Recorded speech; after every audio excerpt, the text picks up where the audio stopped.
Hello, this is Lady Boulay, and I hope you're having a marvelous day. Thank you for your support. Thank you for subscribing to the channel. Thank you for your thumbs up, for your comments, and thank you for sharing the videos.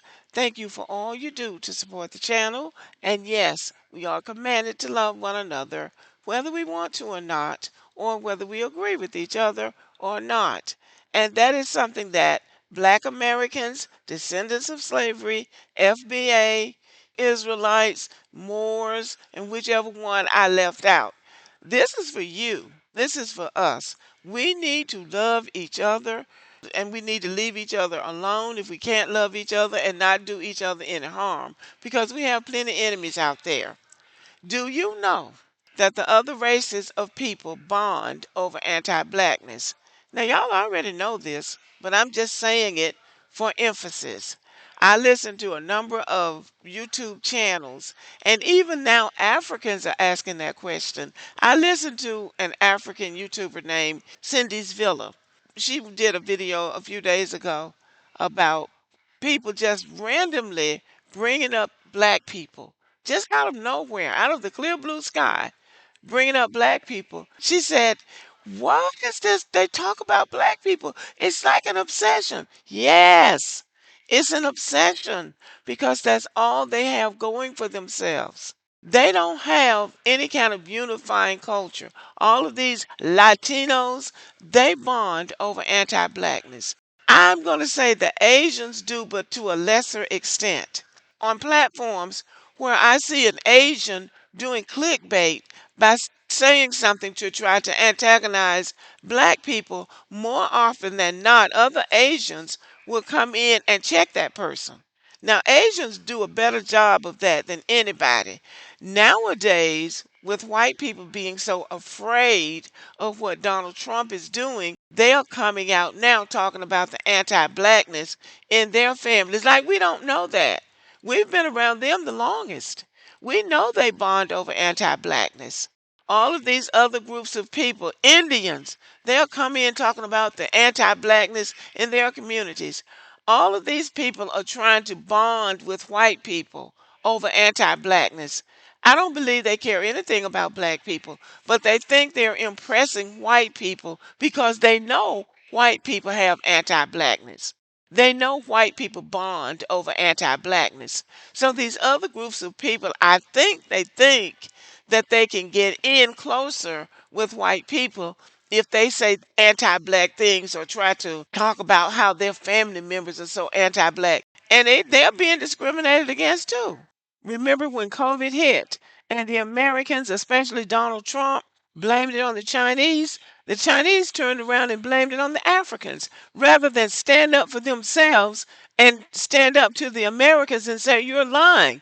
That didn't come from us." They turned around and blamed it on the Africans. And Africans had the lowest numbers of COVID than anybody. The whole continent of Africa, as large as it is, they had the smallest number of infections than anybody. But the Chinese blamed it on the Africans, didn't have the guts to stand up for themselves. Now, right now, the big thing in America, well, one of the big things in America is mass deportation, right?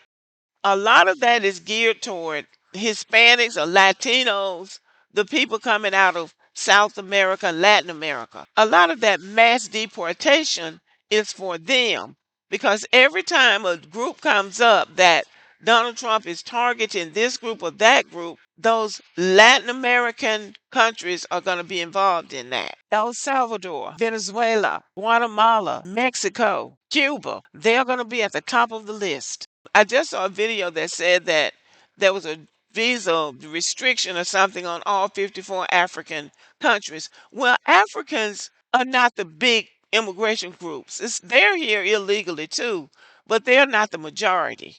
But the majority of illegal immigrants to this country are coming from Spanish speaking countries.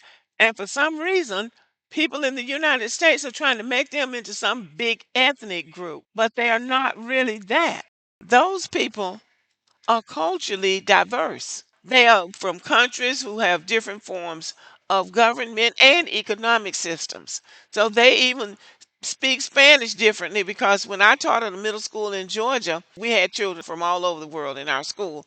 And one of my classes, we decided we were going to have an international food day, which turned out good and bad. But anyway, the Hispanic children were talking about the dishes that were popular in their country, and they were all talking about what is it, burritos or something like that. And they were talking, well, you don't make it right in your country. Well, you don't make it right. And then they were arguing about which one spoke Spanish the wrong way. They were speaking it too fast, or they were calling certain words the wrong way. So they don't bond over their culture the way America would like you to think they do. They are not a unified group like we are in Black America. We come from a source. And some people now starting to say they were already here and all of that, but I still don't know what their culture was separate from the Africans. I don't. I don't know what their language was.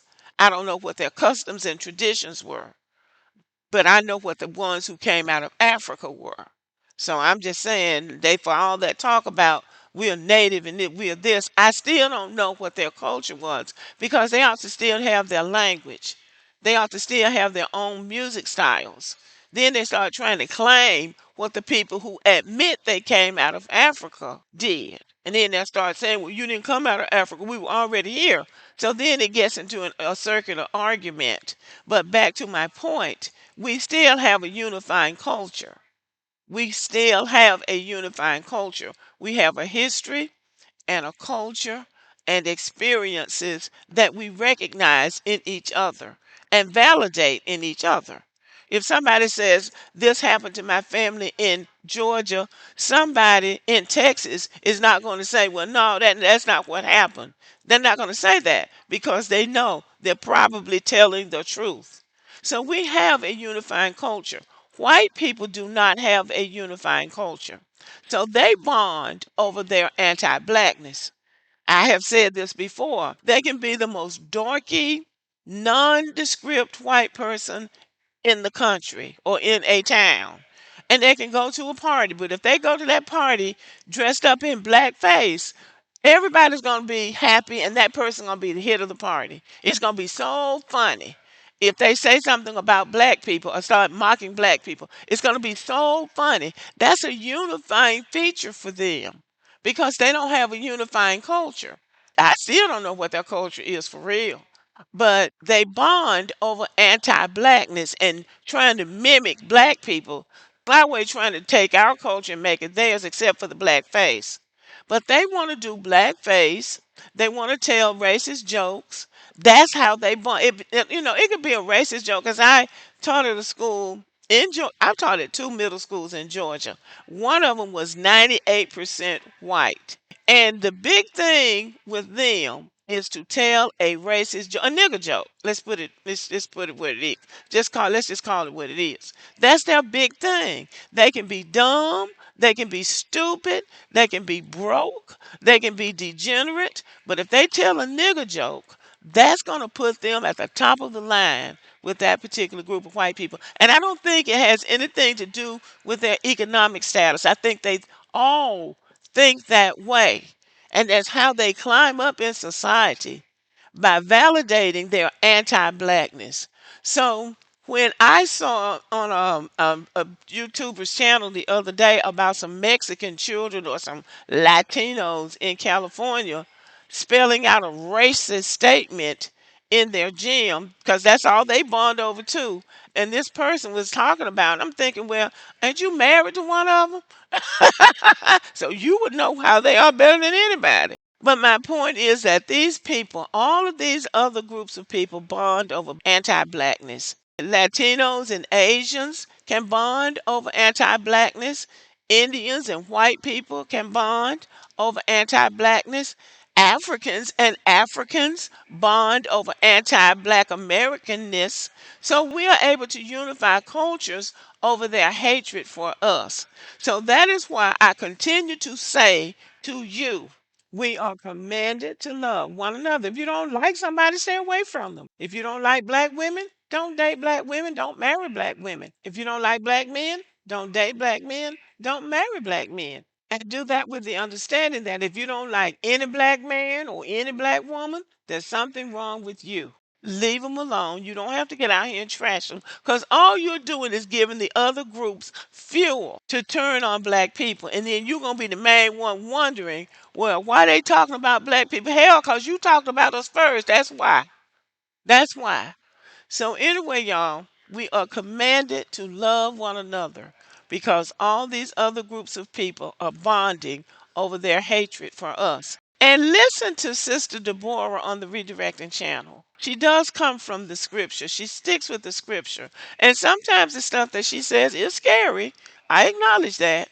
But she's anointed to speak the prophecy, and the prophecy will be fulfilled. So it will behoove us to listen and take heed to what she's saying. He who has ears, let him hear.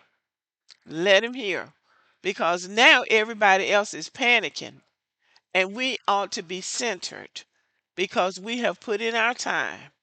We have been good citizens and we have been good stewards. And we are commanded to love one another. Let us not forget that because that's what's going to save us in the end. Okay, y'all, let me know what you think about this video. Thank you for listening. Give me a thumbs up, leave a comment, and as always, have a great day.